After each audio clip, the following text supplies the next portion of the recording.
I was just getting out of that first experience of hell that I had. I was afraid at night I couldn't sleep, and God said I was going to have another experience. I could barely adapt to the earthly world system of this world. 2 days later I receive a call from a prophet from Panama, and he told me, you have to prepare yourself by fasting, for the Lord will take you. But the Lord already told me next week I will take your life again for a new experience. Get ready, don't be afraid. The days passed and God spoke through a prophetess, and he gave me the date, and the time was approaching. One day before the experience, that was in the month of January 2018, I didn't want to fall asleep, and I started talking to Jehovah, and I told him, I only ask you to prepare me and take away my fear, take away this fear. And the Lord said to me, I will come back to take you. I asked, how is this going to happen?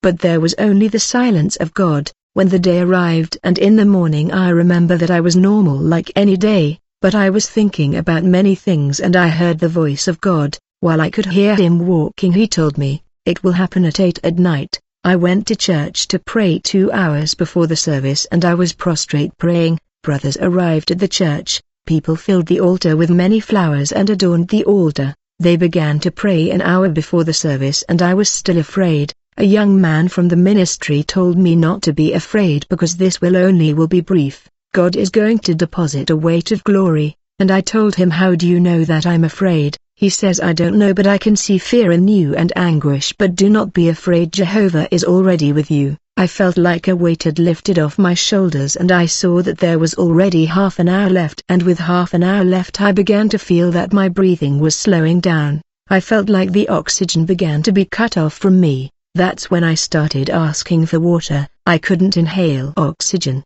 They began to give me air, but the oxygen began to be cut off, and I was desperate, for I could not breathe. It was 1 minute before 8. I didn't look at the clock anymore. My body felt weak. I just sat on the floor of the house and closed my eyes and told the Lord, I am in your hands. And little by little I began to weaken, and then I saw the army of angels that began to descend, and they worship God inside the church. One of them told me, I am a cherub of God. Every church has an angel that guards it and take care of it, like a guardian that God has placed as defender. But in this church he charged me to take care it, and I am in charge of this temple. This cherub had a sword unsheathed and told me, I fight when a spirit wants to enter. I fight, for the word says that the angel of Jehovah encamps around those who fear God, and he defends them. He started looking at me, and his eyes, which were blue, his hair was curly, his dress shone with golden pearls, with sapphires, diamonds, fabrics and gold edges that had Hebrew letters.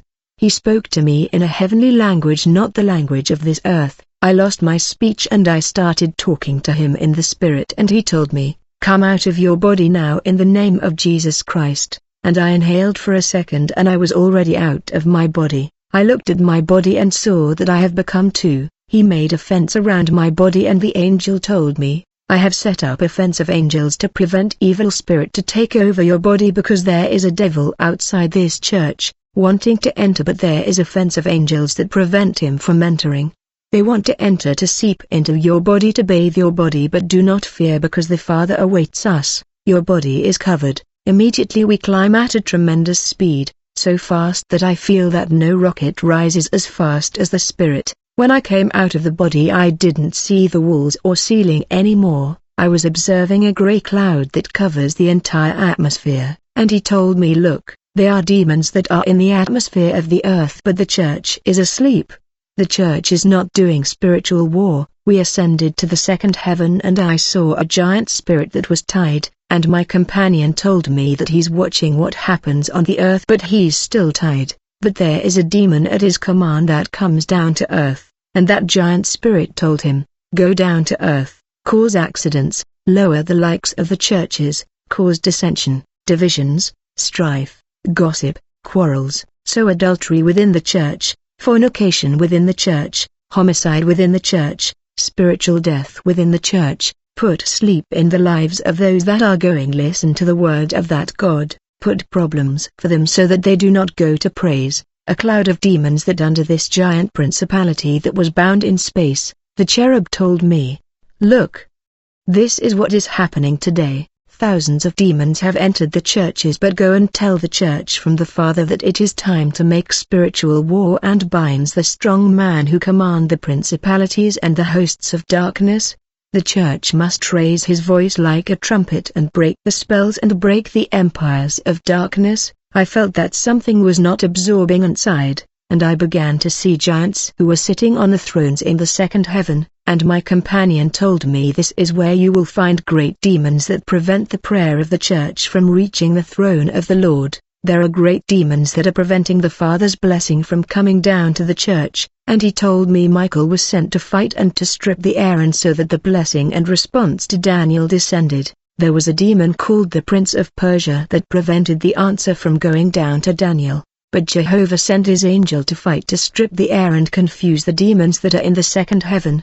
The church has to call an army of angels because the Father is going to send them, and the air will be stripped away and the demons will be confused in the name of the Lord. The air will be cleared. Then he told me, let's go up, the Father is waiting for you. We reach heaven in the air. There was this character seated before a desk, and there was an altar above that desk. I heard a voice that told me, come closer, today you must give accounts. You are before the great judgment seat of Christ to give an account according to your works on earth. I saw a great white throne and him who was seated on it. The earth and the heavens fled from his presence. I saw the dead, great and small, standing before the throne, and books were opened. Another book was opened, which is the book of life. The dead were judged according to what they had done as recorded in the books, and I approached with fear. Him who was seated on the throne told me, there is no lawyer here, there is no one here who advocates for you, nor will the angels advocate for you here.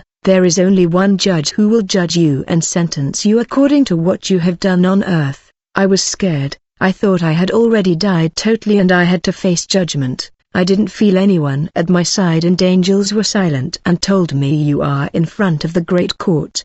But then there were before me tall cherubs bound with chains on their hands.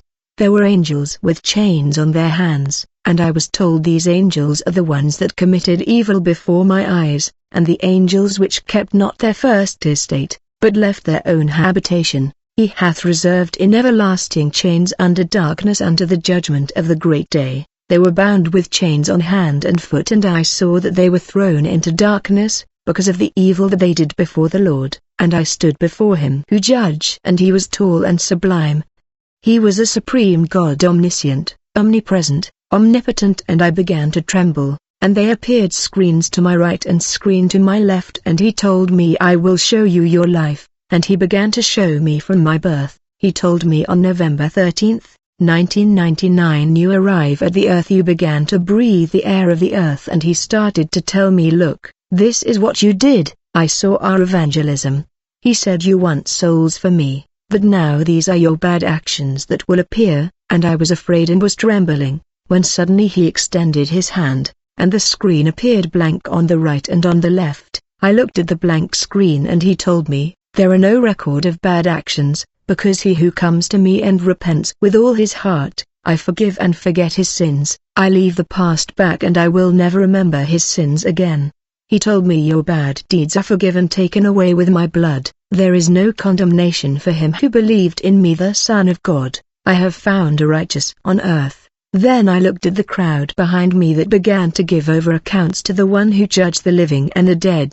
Brethren, any were found with sin, and they were tied on their hands and feet and cast to the lake of fire by the angel of judgment, for they committed evil deeds, as they lived a double life within the church. And I saw that angels were binding their feet and hands, and they threw them into the eternal darkness, and the Lord told me, very soon they will be before the great court. I will be a faithful and just judge to judge the nations, to judge the world of its sin and of its wickedness. Anyone whose name is not found written in the book of life will be thrown into the lake of fire.